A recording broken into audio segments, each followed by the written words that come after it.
All right. Okay. It's very painful. Very painful.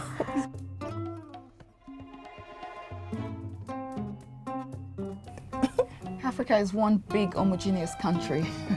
No, Africa is not one country. Africa is a continent like every other continent, Europe, South America. And there's this myth that Africa needs to be saved. I'll let you go. Yeah, Africa needs to be saved. And by who? Africa is going to save the world, if you ask me. I mean, let's be fair. Let's not be too cocky about it, because we've got 7 continents, across the world, and everyone is, sort of contributing their own quota. And I think you're right. We need to tell the right stories. And I think that Africa's story, from the perception of they're poor, they need help, they need UK aid, they need US aid, needs to stop. Women rarely hold positions of power in Africa. I take exception to that. Again, everywhere else in the world, there is a fight for gender equality, another sustainable development goal. So it's not just about in Africa, there's a gender equality problem. There's a gender equality problem all over the world. I proudly want to say the current president of Ethiopia is a woman.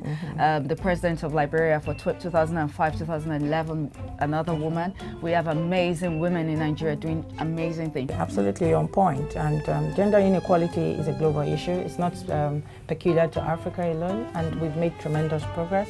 It's a work in progress. We'll continue to advocate for this, and it's not unique to Africa. The only thing Africa has to offer is abundance of oil and natural resources.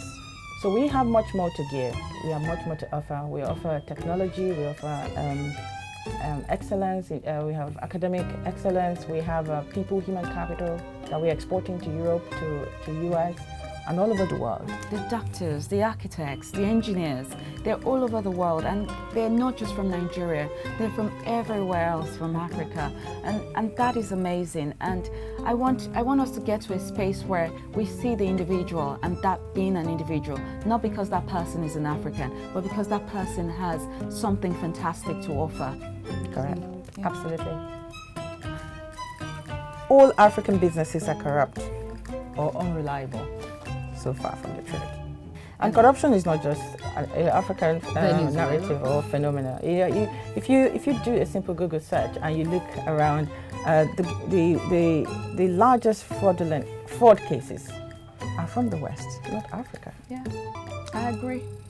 But because our population is so large, because sometimes we come across as a little bit aggressive, it's convenient to name that black person as being the problem. It's not worth investing in Africa. You should turn to China or the US instead. Tell me. Investors will always see risk, right? Yeah. But we see opportunities, enormous opportunities. I think the greatest risk actually for investors is not jumping on the ship right now to invest in Africa. I think it's what addressing the myth. The myth is there's a lot of corruption and there's businesses can't survive if they, invest in Africa.